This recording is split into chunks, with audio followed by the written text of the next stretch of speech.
He's always going like 100% all the time, and you just trying to hold on. True machine in the mountains, that guy. He just goes, does his thing. Some of those areas, man, they're just so remote. 100 kilometers from any other human being. You know, that thrill, that adventure, and yeah, there's no one I'd rather be doing that stuff with.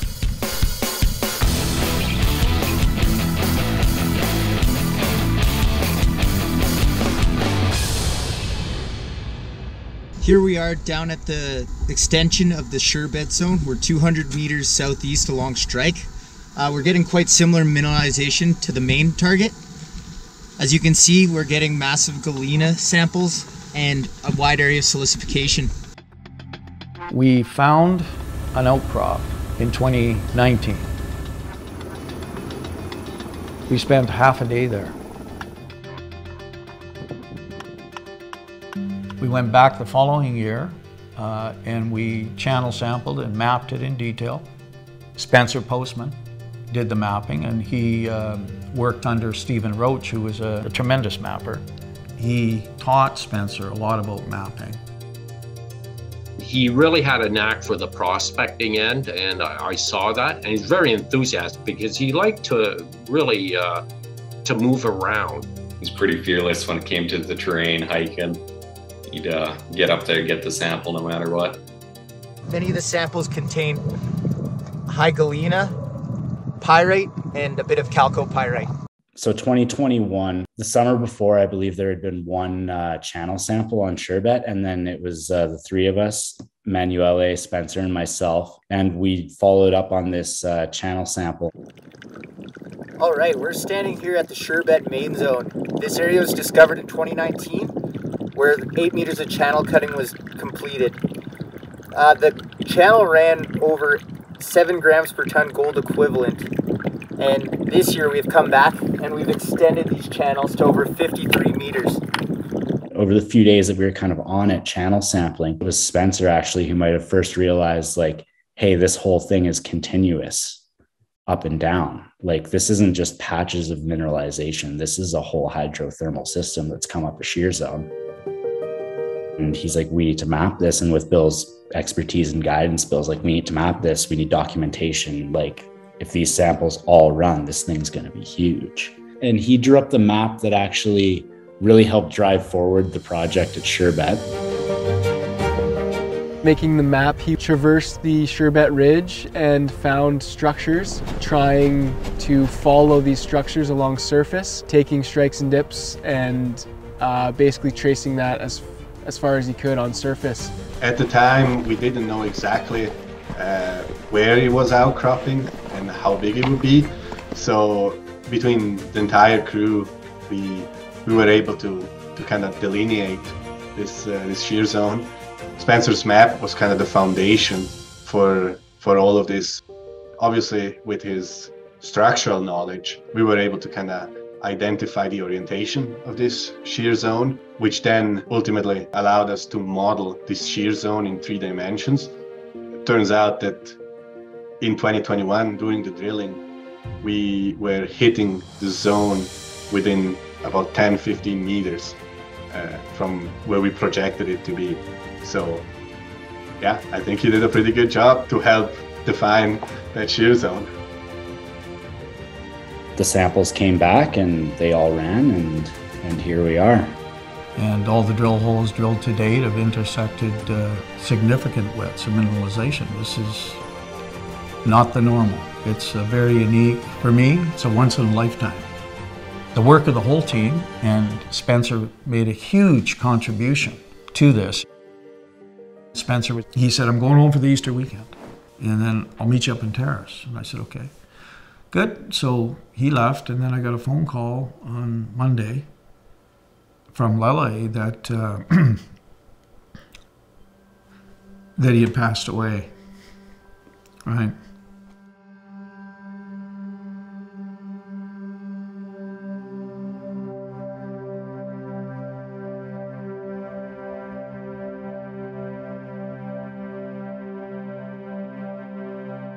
Anyway, it was a shock. Tremendous loss. I lost a really good friend. He was just a very engaging person. Spencer climbed the ladder very quickly with the group. He was promoted, actually, right? And, you know, he said to me, Bill, you know, I get paid to do a job that tourists pay huge money to get out and do.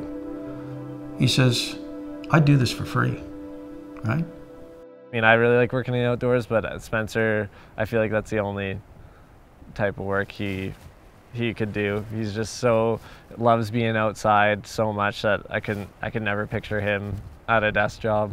He would openly say it. Like when you're out in the summer, walking around in the mountains, he would always say, well, I'm getting paid to do what I would do anyway, and I love doing this. And then same in the winter. He was meant to be outside, he was meant to play outside, and I think just those two things collided, his interest of the outdoors and his interest in geology. It was just like a match made in heaven.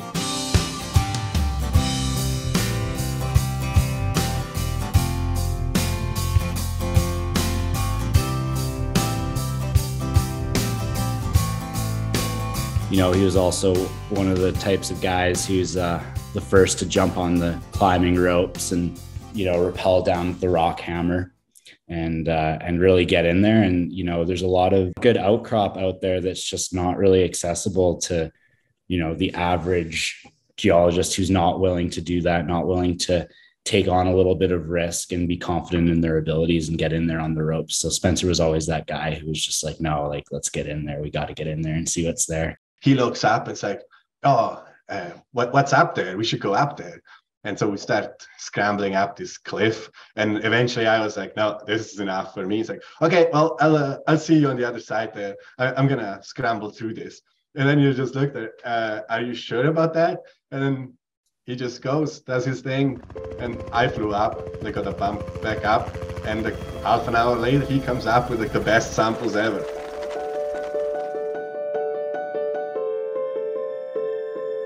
Spenny and I went to this area that no one had explored before. The task for that day was getting down this huge chute, and it was 1,000 vertical meters from top to bottom. We kind of knew at the top that it was going to be a crazy day. Every step you'd take would move. All of these rocks would move. So we're not on stable ground at all. Everything's just flowing. And we had a long ways to go to get to the bottom. You know, we both love that, you know, that thrill, that adventure, and yeah, there's no one I'd rather be doing that stuff with. You're doing your day-to-day job, and then suddenly we see this ice cave under one of the retreating glaciers. Looks at it, looks at me, and then goes like, oh, we should go in there. Nobody's been in here before, nobody's been up here before. Like, we might find something here. So he starts looking around and start crawling in there, and you hear like the ice creaking and stuff. The way that he went about his work and his work ethic brought the entire team up. It raised the bar for expectations and just, you know, everyone pushing themselves to be better, do better, you know, take that other extra sample.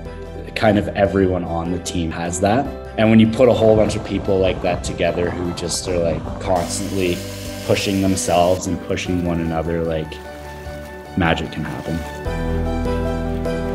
Spencer and I and a few other guys went off to run a small exploration program for Goliath. We ended up shorthanded for drill pad builders. Spencer, of course, was the first guy to put up his hand and went volunteered. He was up there banging boards together, ended up building the pad. And that's just kind of the guy Spencer was. Any job, no matter how big or small, he'd be the first guy to kind of volunteer. It doesn't feel like work, honestly, when we're up there, because, you know, you're up there with all your university buddies and spending every minute together pretty much. And yeah, we just had a great time. It was definitely a summer to remember.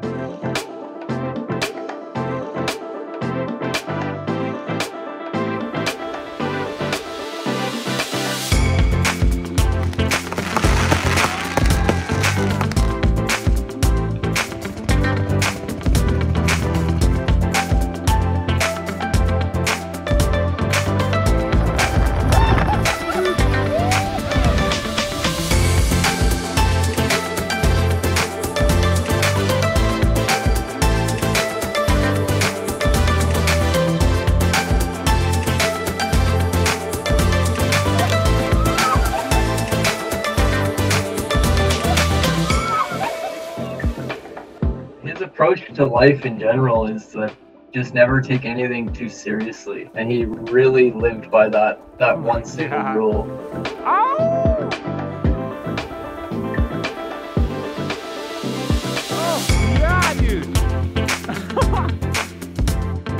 You know, a lot of us definitely try to keep the mantra of living a bit like Spenny, and that's just being super positive and bringing a lot of you know, passion to pretty much all aspects of life.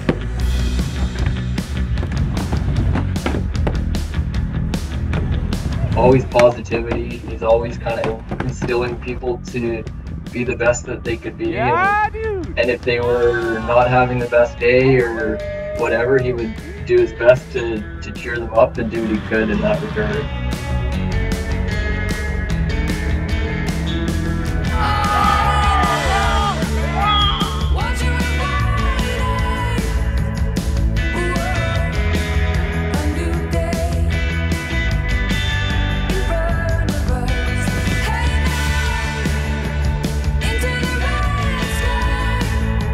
I have this playlist that's like all of his music, and sometimes when I'm just in a terrible mood or in a bad spot, like kind of bad areas where you're bushwhacking and it's not fun, but I just put on that playlist and just imagine that I'm Spencer, like having a great time somehow. Keeps me going.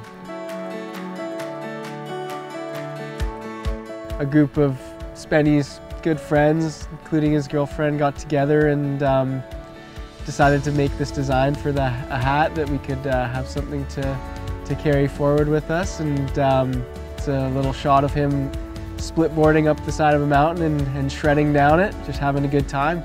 You know, all proceeds kind of went towards the Spencer Postman Foundation, which is set up through Goliath Center.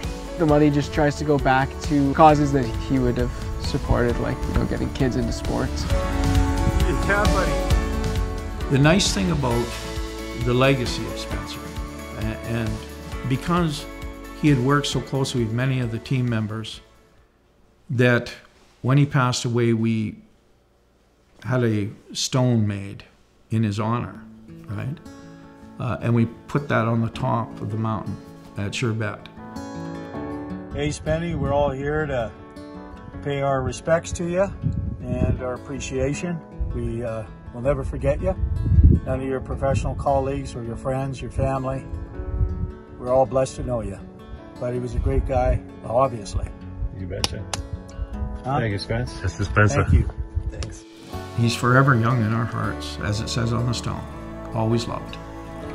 The Postman Delivered, and that was his last name, Spencer Postman. So if one day this is ever commissioned to be a mine, it will be a mine named the Postman Mine in his honor. He touched a lot of people. And you know what? We're just honoring the guy. He did a good job. And if that spoke wasn't in the will, I'm very confident that we wouldn't be where we are as quickly as we got to where we are on this project.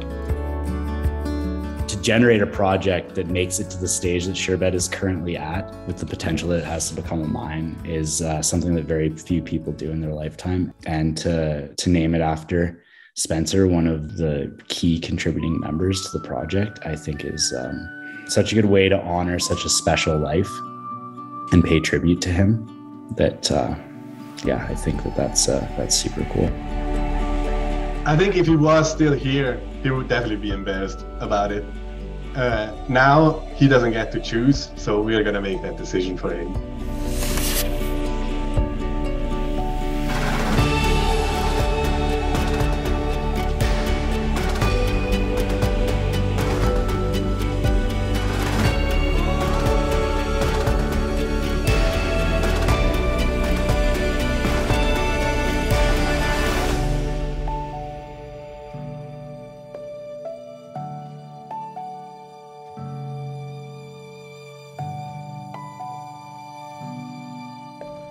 All right, bud. First turns of the season.